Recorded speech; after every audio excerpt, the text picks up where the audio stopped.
Bonjour et bienvenue dans cette introduction rapide à Arcadia et Capella. Arcadia est une méthode d'ingénierie basée sur les modèles créés par Thales en 2006 et visant à transformer les processus d'ingénierie. À cette époque, l'objectif était de définir une approche permettant de maîtriser la complexité croissante des systèmes et des schémas industriels. Arcadia définit des objectifs d'ensemble, des concepts ainsi que des points de vue.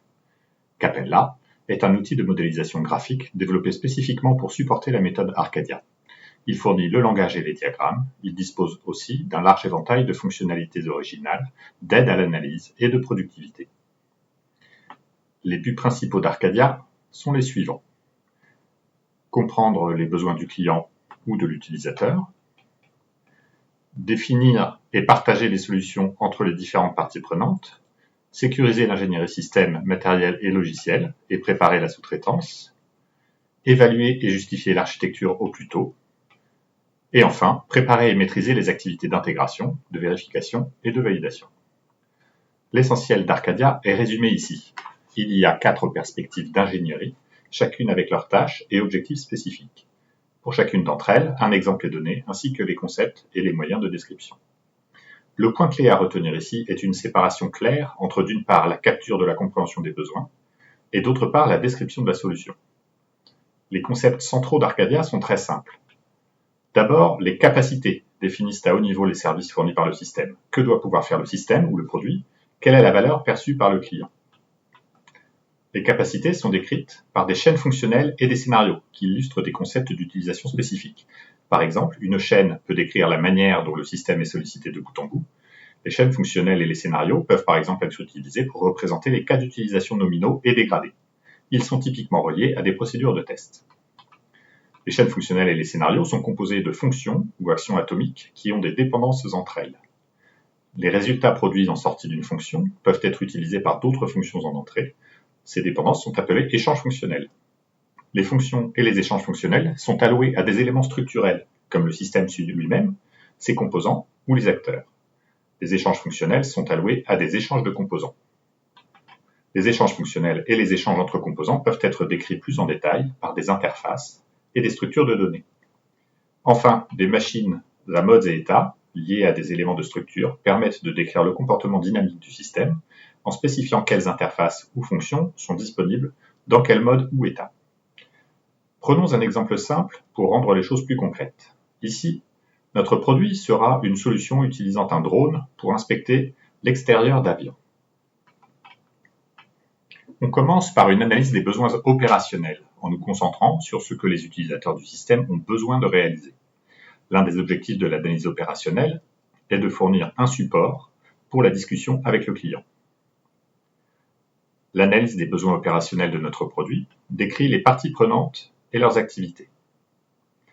Les services de maintenance, un inspecteur certifié, la compagnie aérienne, le capitaine de l'avion, les infrastructures autour de l'avion. On décrit ce que fait l'inspecteur certifié et on montre comment les infrastructures environnantes représentent des obstacles qui peuvent modifier les résultats de l'inspection. Pendant l'analyse des besoins opérationnels, on peut aussi mener une analyse de valeur et identifier les difficultés et gains pour chaque partie prenante. Ici, on ne délimite pas encore exactement la frontière de notre système ou de notre produit. Il n'est pas représenté. La deuxième perspective Arcadia, aussi consacrée à la capture du besoin, est l'analyse des besoins système.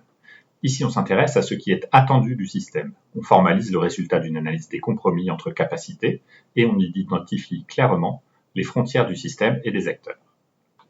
Ici, l'analyse des fonctions se concentre sur ce qui est attendu de notre système. Une fonction permet au drone de contrôler son orientation et ses mouvements, soit grâce au pilote automatique, soit en pilotage manuel. On demande au système de capturer des données sur l'avion, comme des images, des vidéos ou des scans, afin de les analyser, par exemple pour détecter automatiquement des défauts et les afficher. On identifie clairement les acteurs qui interagissent avec notre produit, ainsi que leurs échanges. Ici, on ne s'intéresse pas encore à tout ce qui concerne la solution, comment le système fonctionnera, quelles technologies seront utilisées, etc. Après avoir formulé les besoins, nous sommes finalement prêts à passer à la description de la solution, en commençant par l'architecture logique ou solution conceptuelle. C'est ici qu'on s'intéresse à la manière dont le système va fonctionner. L'objectif est de produire une description haut niveau qui peut être comprise par toutes les parties prenantes de l'ingénierie, et donc pas seulement par les architectes système. La première information sur notre système, visible ici, est qu'il est composé d'une station de base au sol et d'un drone. Certaines décisions majeures sont représentées ici. Est-ce que l'exécution du plan de vol est de la responsabilité de la station au sol ou bien d'un composant de navigation dans le drone? Si la station au sol en est responsable, alors les exigences sur la connexion entre la base et le drone seront importantes, en termes par exemple de bande passante ou encore de temps de latence. Cette voie de communication pourrait aussi être vulnérable aux cyberattaques.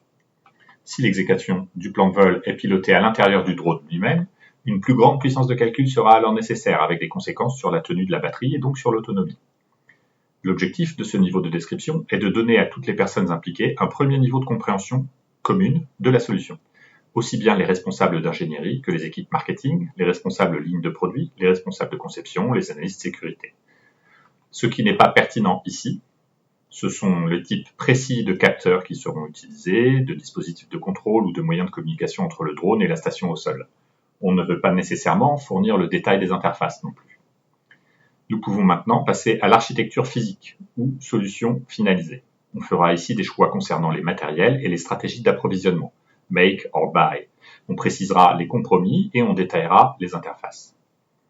L'architecture physique décrit une solution finalisée avec suffisamment de détails pour produire des contrats sans ambiguïté à destination des équipes d'ingénierie en aval. Dans notre cas, on a décidé que la station au sol se composerait d'un joystick et d'une tablette. On choisit quels capteurs seront utilisés, on définit les moyens de communication et on spécifie précisément les interfaces afin de garantir une intégration adéquate plus tard.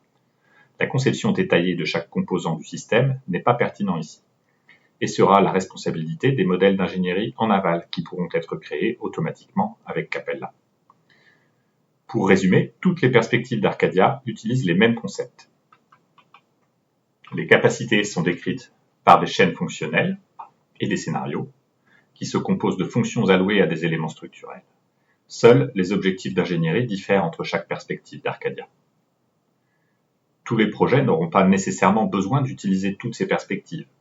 Une analyse précise des objectifs d'ingénierie, ainsi qu'une définition de la stratégie de modélisation correspondante, sont des étapes obligatoires au démarrage de chaque projet. C'est l'objet du coaching MBSE. Vous trouverez plus d'informations sur les forums publics, les webinaires et la chaîne YouTube, ou directement sur le site internet de Capella. Merci de votre attention.